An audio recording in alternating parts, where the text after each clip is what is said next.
au-delà de ma formation de coach sportif, c'est vrai que je mets en avant aussi ce que tu dis, Senso, c'est que l'une de mes techniques où je dis que 99% des gens n'y pensent pas, pour perdre du ventre, on n'y pense pas, c'est d'aller dans la nature, justement, pour se connecter avec la source, pour se connecter avec les arbres qui dégagent des phytoncides et tout ça. Et donc, ça vient détendre le corps, et la détente du corps, c'est essentiel pour ne pas trop sécréter de cortisol, et donc pouvoir perdre du poids plus facilement au niveau hormonal. D'accord. Ça signifie que plus tu es stressé, plus tu as de la cortisol, plus tu attends, tu as de chances de prendre du poids? Alors encore une fois, la vérité est plus complexe qu'on disait hors caméra Ouais. que ce qu'il n'y paraît, mais certaines personnes réagissent comme ça en tout cas. Voilà, il y a Ok. des gens qui ont un métabolisme plus rapide dans mes expériences de coaching, et c'est vrai que dépendamment de comment on est construit, on est tous différents, bah, il y a des gens qui effectivement ont avoir un métabolisme plutôt bas. S'ils ont trop de cortisol sécrété par nos glandes cortisosurrénales, bah, et du coup, ils vont sécréter de l'insuline en permanence, ce qui fait qu'ils ne sont pas du tout en mode brûleur de graisse. D'autres personnes ne fonctionnent pas de la même manière, et c'est ce qui fait aussi la beauté de la complexité de la vie, parce que la vie n'est pas carrée, quoi. C'est plutôt losange, quoi. Voilà. Mais oui, il y a des gens qui réagissent comme ça, ouais, effectivement. Ok, c'est intéressant. Parce que du coup, quand j'imagine la plupart des chefs d'entreprise des grandes boîtes en France ou à l'étranger, souvent, ils sont pas sveltes. Là, ceux auxquels je peux penser. Non, mais je sais pas si tu penses.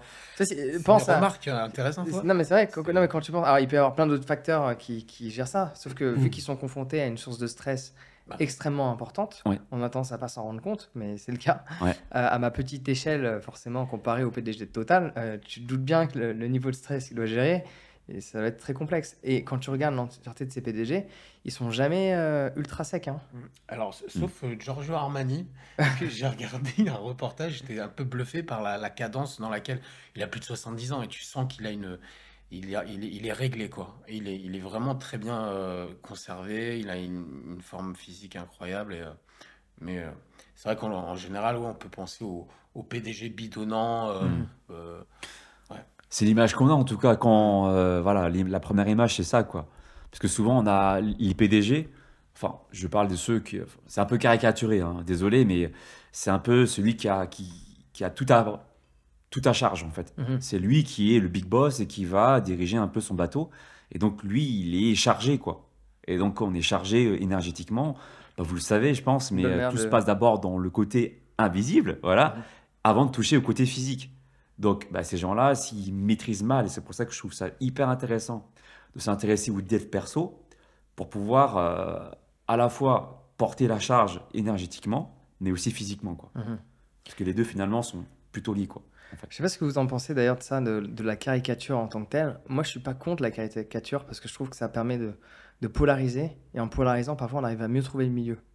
Quand on cherche le milieu tout de suite sans avoir ce qui polarise, c'est comme si on cherchait au milieu de nulle part. C'est Que clair. quand tu polarises, tu vas vraiment dans les extrêmes inverses, tu peux avoir plus de chances de où est le milieu.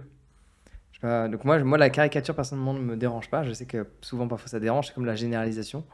Moi, je trouve qu'il y a des généralités qui parfois peuvent déplaire, et il y a le fait de faire une généralité. Faire une généralité, c'est que tu te bases à travers peut-être une expérience individuelle qui est complètement faussée de la réalité, mais une généralité de base est un fait.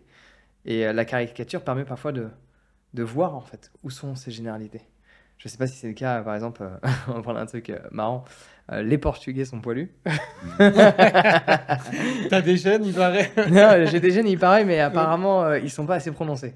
La région Ibère, c'est quand même C'est ça. plus l'Espagne, donc ça va. Ouais. Ibérique, ouais. Tu vois, mais on va dans ces caricatures, mais la question c'est est-ce vrai? Et on a tendance à croire que oui. Donc, donc parfois, la caricature aussi dévoile une vérité qui parfois sociétalement peut être acceptée ou pas. Bah, derrière l'humour, de toute façon, il y a toujours une petite forme de vérité quelque Ouais, part, dans tous les ouais, cas. C'est ouais, pour ça que ça fait rire, parce qu'on sait que foncièrement, c'est un peu vrai. c'est ça, Ouais. c'est ça. Et dans cette dynamique avant qu'on développe sur d'autres sujets, tout ce qui est perte de poids, etc. C'est quoi, par exemple, les dynamiques que vous avez, mais notamment toi forcément, sur réussir à perdre du poids? Est-ce qu'il y a des trucs qui fonctionnent mieux? Toi, William, j'ai l'impression que tu as juste un métabolisme où tu grossiras jamais. Tu vois, Non, est-ce que c'est juste détrompe-toi, d'avoir non, mais c'est pas vrai. En une plus, bonne ADN? j'échappe pas à la règle. Alors après, effectivement, je pense qu'il y a des constitutions. On est tous différents. C'est un truc qu'on apprend aussi, je trouve, c'est intéressant en Ayurveda. Enfin, je suis pas du tout spécialiste en la matière, mais le peu que j'ai pu glaner par-ci par-là, la médecine traditionnelle indienne, dont d'ailleurs s'inspire complètement la médecine chinoise à l'origine, on considère qu'un être humain, en fait, est une construction complexe et que donc un traitement qui peut fonctionner sur une personne peut en tuer une autre. Hein. Il y a cette idée aussi en grec que pharmakon, le mot grec, signifiait deux choses. Ça veut dire à la fois le poison et le remède. Ça dépend de la dose et ça dépend aussi à qui on va le donner. Et du coup, on est tous construits de manière très complexe.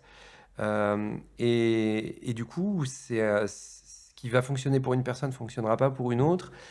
En ce qui me concerne, ouais, moi c'est vrai que j'ai de la chance, j'ai un métabolisme qui fait que voilà, je vais pas prendre énormément, mais il n'empêche qu'à partir d'un certain âge, si tu manges n'importe comment, tu prends de toute façon de la mauvaise graisse.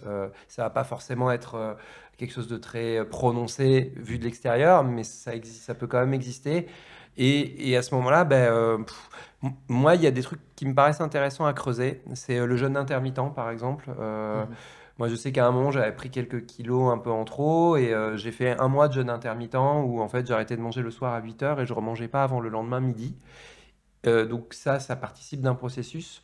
Et aussi, évidemment, la qualité de l'alimentation. Ça, c'est fondamental. Tu vois, ce que tu vas manger, en quelle quantité, comment. Et là aussi, même s'il y a des règles de conduite, après, ça va être différent en fonction de chacune des personnes. Parce que ce qui conviendra à l'un ne conviendra pas forcément à l'autre. Et donc, après, il y a toujours beaucoup de précautions à avoir. Ouais, il y a des trucs, on trouve une facilité, notamment dans le jeûne intermittent. Tu vois, moi, j'ai plus une facilité pour ne pas manger le soir. Mais là, de par notamment les podcasts, je fais l'inverse. Et je trouve ça plus difficile pour moi de ne pas manger le matin et de manger midi et le soir. Alors que j'ai l'impression, de par les échos que j'ai, que la plupart des gens, c'est l'inverse. Pour eux, le soir, c'est le repas sacré. Alors que moi, je me dis, je vais mieux dormir si je mange pas. Mais chacun a sa perception aussi qui peut influencer, comment ça fonctionne. Hein. C'est sûr. Hein. Tu fais des jeûnes? Pas de jeûne? Si, jeûne intermittent, ça me parle bien. Pareil, quand je suis dans une phase où je vais me sentir en sortie de fête, par exemple, les fêtes, on a toujours tendance à penser qu'on est dans le désexcès. Et écoute, ouais, des jeûnes intermittents, ça me parle. J'en fais quand je sens l'appel. Je me force à rien. Comme quand je mange ou je dors. Quand je sens l'appel de manger, je vais me mettre à table. Je suis pas réglé par les 3 repas par jour. Mhm. Euh, Pareil pour le sommeil. Si en plein après-midi, voilà, ça peut être considéré comme flemmard ou j'en sais rien, catalogué, je vais m'autoriser à me reposer. Parce que il me semble que c'est juste fondamental que de s'écouter. Voilà. Et Mhm. je pense que le podcast tourne autour de Ouais, ce sujet aussi. ouais. Ouais, intéressant. Vous avez déjà entendu le concept aussi des faux gros? Ça vous dit quelque chose? Des faux gros. Les faux gros? Le foie gras, oui, mais Non, les... Des gens qui sont de nature corpulente et il n'y a pas de problème avec ça. Ah quoi, non, en fait, non justement, c'est l'inverse. C'est des Ah, gens ça qui va. sont fins, par exemple, de ta physiologie, Mhm. qui sont fins, mais qui bouffent énormément et font pas forcément de sport. Alors évidemment, quand ils sont jeunes, il peut y avoir le fait que leur corps brûle naturellement les calories, mais arrivé à un certain âge, on sait que ça diminue, mais ça se voit toujours pas. Et en fait, la graisse va directement dans les organes, à l'intérieur. Ah, Mmh. ouais. Et c'est une infirmière qui m'a parlé de ça à un moment donné. Et il y a plein de gens, ils pensent être en bonne santé, ils disent, ah, moi, j'ai pas besoin de faire de sport parce que je suis déjà sec. Sauf qu'au final, de par leur mode d'alimentation et la quantité, parce que la quantité joue toujours aussi, et la graisse va dans les organes. Et c'est encore pire, c'est la graisse viscérale dont Ouais. on parle. Et Et ça, c'est c'est encore pire. hyper dangereux pour la santé, ouais, c'est Ouais. ça. C'est ça. Mais je rejoins tous les quatre, hein. Enfin tous les quatre, en comptant le spectateur, peut-être qu'il lui aussi pratique les jeûnes intermittents. Mais je trouve ça hyper intéressant parce qu'on a différents points de vue. Vous savez, on est quatre là, mais voilà, par exemple, toi, donc, tu disais que c'était plus facile pour toi de ne pas manger le soir, Ouais. alors que pour d'autres, effectivement, alors je sais plus, c'était peut-être toi, non, Senso, qui mangeait plutôt le soir, c'est ça? le soir, ou vraiment quand je sens l'appel de me nourrir, là, Ouais. je vais me... T'as pas des règles en fait, tu vas au Ouais. feeling en fait, voilà. Ouais. Et je trouve que c'est hyper intéressant parce que moi-même en fait, je pratique le jeûne intermittent, je suis même allé plus loin, je pratique le OMAD, c'est-à-dire C'est que je quoi ne ça? mange qu'une fois par jour. C'est Ok. one meal a day. Ok, ça j'ai testé, c'est Voilà. pas fait pour moi. Parce que si tu rates ton repas, tu dois attendre demain. Voilà. Après, voilà, ça ne correspond pas à tout le monde. Mais j'ai trouvé ça intéressant, par exemple, de nuancer, parce qu'effectivement, le jeûne intermittent, ça a beaucoup d'éloges. Ouais. Mais il faut dire aussi que ça correspond pas forcément non plus à tout le monde. Ça, il faut savoir nuancer. C'est comme une vérité, c'est jamais tout blanc, tout noir. Il y a des gens pour qui c'est adapté. Comme tu disais tout à l'heure, hein, tu vois, le meilleur plan sportif peut être le meilleur pour Richard, mais peut être fatal pour Sandra si c'est pas adapté. Mhm. Et en fait, si on raisonne de cette logique-là, que tu disais aussi tout à l'heure, aussi genre de polarité plus-moins, d'extrême, tu vois, il y a des choses qui marchent très bien pour certaines personnes et d'autres qui marchent pas bien du tout. Et juste pour information, ceux qui pratiquent enfin, ceux qui veulent pratiquer le jeûne intermittent, c'est vrai que ceux qui souffrent d'hypothyroïdie, par exemple, qui ont un IMC qui ont inférieur à 18, c'est plutôt déconseillé. Après, voilà, c'est libre à chacun d'expérimenter. Il y a plusieurs étapes de jeûne intermittent. On peut pratiquer déjà par commencer par 12 heures et après on voit comment le corps réagit, quoi. Mhm. Mais Redonne le nom du fait de manger un repas par jour. OMAD, One Meal a Day. Oman. Voilà. Ah, ok, c'est juste une abréviation. Ouais, OMAD, Ok. c'est ouais, One Meal a Day, Et un tu fais repas ça par tout le jour. temps? Ça fait personnellement 3 ans, plus même, je crois. Ok. Mais ça fait, je crois, 5-6 ans que pratique le jeûne intermittent. Mais je suis passé étape par étape, hein, comme tu disais. Ok. Je suis allé progressivement, quoi, crescendo. Et un peu comme toi, j'y vais aussi quand, un peu en mode, quand j'ai faim, je vais manger. Et surtout, quand j'ai fini de faire ce que j'ai à faire, je viens me récompenser. Et ce qui est intéressant pour parler aussi du côté développement spirituel, c'est que c'est pas que pour déclencher des hormones comme la testostérone ou l'hormone de croissance, ça déclenche ça aussi en plus, mais c'est aussi pour le côté spirituel dans le sens où on vit le manque pour apprécier l'abondance. Mhm. Et quelque part, moi qui travaille dans le domaine de la perte de poids, c'est intéressant pour moi de me mettre dans une fréquence où je vis la difficulté, je vis la faim, je vis l'envie aussi. Quelque part même, je me précipite des fois de vouloir manger pour essayer de comprendre comment pallier à ça et trouver l'équilibre, comme on disait. Ok. Donc je suis un peu comme toi quand tu disais, voilà, la polarité plus-moins. Des fois, je vais jouer quelque part sur l'extrême. Et j'ai fait ça pendant de longues années, hein, de faire des régimes pour tester un peu les énergies différentes.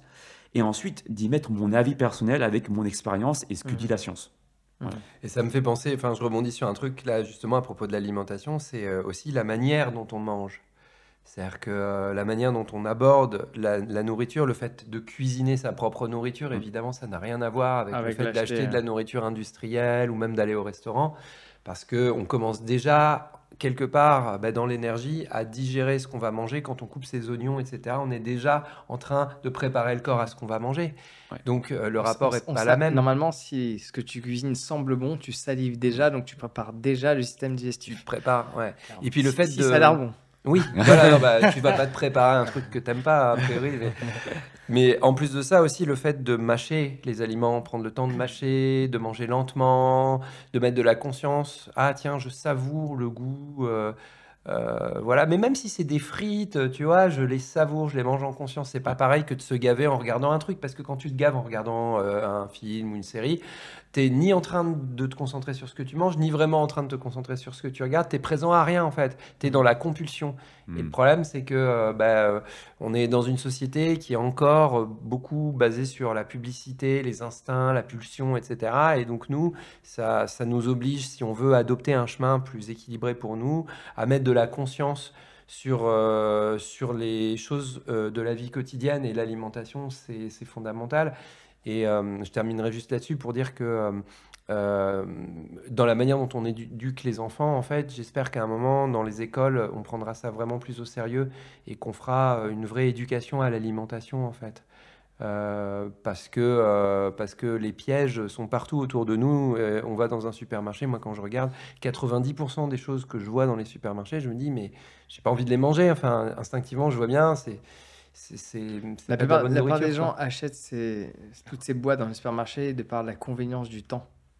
Ouais, c'est ça, c'est les C'est modes de vie. c'est la seule et unique raison. Outre que le fait que peut-être tes parents ne t'ont pas inculqué ou ne t'ont pas montré ou appris à cuisiner, Mm. ou qu'il y a un dégoût. Moi, ce qui m'a forcé à cuisiner, c'est le fait que ma mère cuisinait pas. Dès l'âge de 13 ans, j'ai appris à cuisiner parce que ma mère a des qualités, mais la cuisine n'en est pas une. Et j'en avais marre de bouffer des boîtes. Et donc, du coup, j'ai appris à cuisiner. Mais c'est sûr que si ça vient pas de toi directement, automatiquement, tu auras le réflexe d'acheter et de te nourrir avec des boîtes. Et c'est pour ça qu'il y a toutes ces boîtes. Les gens courent après le temps souvent, et les boîtes leur permettent d'avoir une notion, en tout cas, de gagner du temps. Mm. Alors, parfois, c'est pas forcément le cas, parce que si tu en manges une fois de temps en temps, ces boîtes préparées, etc., c'est pas si dramatique que ça. Au pire, le repas n'est pas extraordinaire. Mais quand c'est régulier, au final, à un moment donné, tu risques d'avoir des soucis de santé divers et variés en fonction des types de repas que tu consommes. Et le temps que tu as gagné, tu risques de le reperdre à prendre tous ces rendez-vous médicaux et les allers-retours et la fatigue que tu peux ressentir aussi. D'ailleurs, je sais pas si vous avez Mm. observé cela. Mm. Ça m'arrive, hein, comme tout le monde.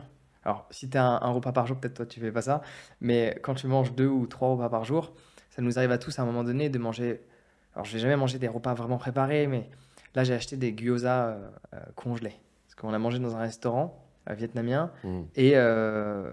Et je trouvais que la nourriture était arrivée très vite. Et je me suis dit, à tous les coups, ils se font livrer par Paris Store qui est juste à côté. Bon, au final, ça s'avère être le cas. J'ai trouvé exactement les mêmes gyoza et en plus, ils se faisaient livrer pendant qu'on était au restaurant. Forcément, d'avoir cette nourriture, pas juste congelée, c'est pas forcément si dramatique que ça, mais cette nourriture préparée, industrielle, on a tendance à en consommer. Et moi, personnellement, quand j'en consomme, je me sens forcément pas avec autant d'énergie après le repas que quand je vais consommer quelque chose que j'ai préparé. Tu vois, je sens. Hmm. C'est comme s'il y avait quelque chose dans la nourriture qui me donnait de la vitalité et l'autre pas.